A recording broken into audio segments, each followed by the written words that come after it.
68 सरकारी कंपनियां बर्बाद हो गई थी 60 साल में। ये 68 कंपनियां, जब मैंने आकर के देखा तो मैंने सरकारी कंपनियों और सरकारी बैंकों से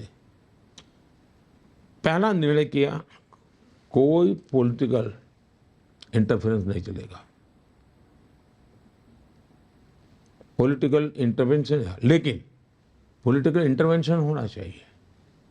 आइडियाज, विचार, नयापन, वो जरूर आपको कहना चाहिए।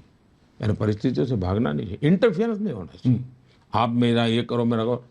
मैंने कह दिया, जैसे मैंने कहा भाई, ये मानो मंत्री क्या, पॉलिटिकल सिस्टम क्या करती थी कि खुद को एक मोबाइल मिलेगा सरकारी व्यवस्था से, और 3 PSU उसके डिपार्टमेंट थे, उनके 3 मोबाइल लेगा। सरकार एक गाड़ी देगी, हर PSU से एक गाड़ी रखेगा अपने बच्चों के लिए। ये सारे खेल बंद होने चाहिए। मैं छोटी चीजें बताता हूँ, इससे समझ आएगी कैसे बड़ी चीजें बड़ी बड़ी होती है। मैंने उनसे कहा, भाई देखिए, आप शेयर होल्डर्स के साथ कमिटेड हैं, आपको शेयर होल्डर्स का भी हित देखना है। आपकी कंपनी आगे बढ़ेगी तो शेयर होल्डर्स का हित बढ़ेगा। पहले और अब के आंकड़े जो हैं, आप हैरान हो जाएंगे जी। 2014 में सरकारी कंपनियों का ग्रॉस रेवेन्यू करीब 20 लाख करोड़ रुपया था, और ये मैं देश आज़ाद हुआ तब से लेकर के बताता हूँ। 2024 में सरकारी कंपनियों का ग्रॉस रेवेन्यू 38 लाख करोड़ है, यानी करीब करीब डबल। उसी प्रकार से सरकारी कंपनियों की नेट वर्थ 2014 में लगभग 9 लाख करोड़ थी, मेरे आने से पहले 9 लाख करोड़। आज 2024 में नेट वर्थ 18 लाख करोड़ है जी। तो 18 लाख करोड़ रुपया सभी सरकारी कंपनियों का टोटल मार्केट कैप 225% बढ़ा है।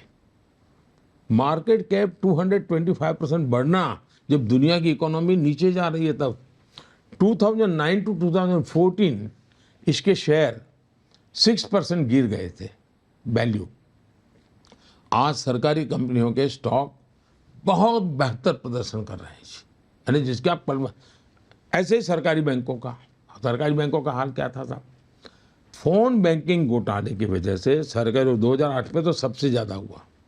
बैंकों की हालत एकदम से, दुनिया का विश्वास, जब आपकी बैंकिंग सिस्टम चरमराता है ना, जब बैंक सिस्टम चरमरा जाए दुनिया का विश्वास उठ जाता है। भारत में बैंकिंग रुपये कम गए उतना नहीं, पूरी दुनिया हमारे साथ जुड़ने को तैयार नहीं होते।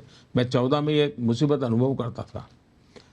21 में से 11 बैंकें RBI की निगरानी की सूची में थी, उसको डे टू डे मॉनिटर करना पड़ता था। IBC कोड, कैपिटल इन्फ्यूजन, मैंने काफ़ी पैसे डाले, सरकारी टैक्स पेयर के पैसे डाले, क्योंकि मुझे देश को बचाना था। हमने ये जो भ्रष्टाचार और जो फैन बैंकिंग था, वो सारा खेल फिर बंद करवा दिया। 1 लाख करोड़ से ज़्यादा आज बैंकों का प्रॉफिट है, और इन बैंकों का जन्म हुआ तब से लेकर आज उनका हाईएस्ट प्रॉफिट है जी, भारत की बैंकों का। NPA लगातार कम हो रहा है जी, यानी जो लेकर के भाग जाने वाली संख्या है वो लगातार कम होती जा रही है। ये सब रिफॉर्म, परफॉर्म, ट्रांसफॉर्म के उत्तम उदाहरण मैं बता सकता हूं। मैं ये उदाहरण इसलिए बताता हूं ताकि फाइनेंशियल वर्ल्ड या इकोनॉमी का वर्ल्ड जो है वो इन्हीं चीजों से समझ पाता है, इसलिए मैंने उदाहरण ये दिया। आम आदमी को भी इससे जो आप बात कह रहे हैं बहुत उनके लिए रेलेवेंट होगा, क्योंकि लोग कह देते हैं स्पीच में कुछ विपक्ष के नेता कह देते हैं कि सरकारी संपत्ति बेचती है। तो ये जो उदाहरण आपने दिया है ये बहुत इसका बहुत ही एक महत्व है।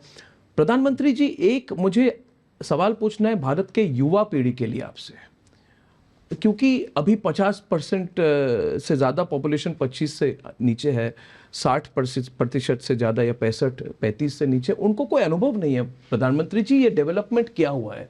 एक हो सकता है टेकन फॉर ग्रांटेड अप्रोच, जो मोबाइल जनरेशन है, जिन्होंने मोबाइल फ़ोन देखा है जब से वो उनका जन्म हुआ है, वो टेकन फॉर ग्रांटेड कर सकते हैं। आप जो भविष्य की फ्यूचरिस्टिक इन्वेस्टमेंट थिंकिंग उसके बारे में बोल रहे हैं, वो बुलेट ट्रेन हो, गगनयान हो, ये इंटरनेशनल स्पेस स्टेशन की बात हो रही है अगले 8 साल में, ये जो आपकी एंटी ग्रेविटी प्रोजेक्ट, ये सारी जो प्रोजेक्ट्स हैं, ये जिन्होंने अनुभव नहीं किया है कि भारत आज से 20 साल पहले कहाँ था, वो सुनते हैं कि नेता आके कहते हैं उनको, देखिए कोई सरकार आ जाए कोई फर्क नहीं पड़ेगा, भारत तो बढ़ता रहेगा, लगातार बढ़ता रहेगा, नरेंद्र मोदी प्रधानमंत्री रहे नहीं रहे, बीजेपी रहे नहीं रहे, कोई भी सरकार आ जाए, मिलीजुली सरकार, खिचड़ी सरकार, भारत की प्रगति होती रहेगी।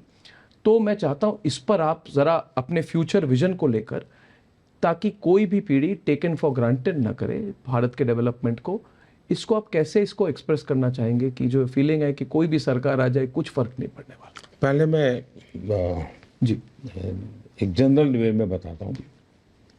देखिए, जब हमारा देश आज़ाद हुआ तब दुनिया की इकोनॉमी में हम नंबर 6 पर थे, भारत का स्थान 6 पर था।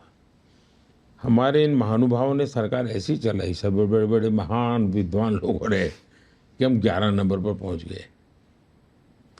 10 साल में हमारे एक के बाद एक सुविचारित कदम, आज हम 11 नंबर से 5 नंबर पर आ गए। अब कुछ लोग कहते हैं अरे भाई ये तो नेचुरल होने वाला है, होने वाला है। अब 6 से 11 हुआ, वो कहता भाई अगर नेचुरल होना था तो 6 से 5 होना चाहिए था, 4 होना चाहिए था, 11 हुआ मतलब तुमने कुछ उल्टा किया। अब हम देखिए 2014 में कांग्रेस ने एक अनाउंसमेंट किया था, उन्होंने कहा था 2043 हम भारत को दुनिया की तीसरे नंबर की अर्थव्यवस्था बनाएंगे, ये उन्होंने 2043 कहा था। हमारी सरकार तीसरी पारी में तीसरे नंबर की इकोनॉमी बनाने का लक्ष्य करके चल रही है। मतलब कांग्रेस के हिसाब से 15 साल पहले मेरा, एक तो मैंने प्रीपोन कर दिया और आकार का, मतलब इसके लिए मुझे मेहनत लगती है।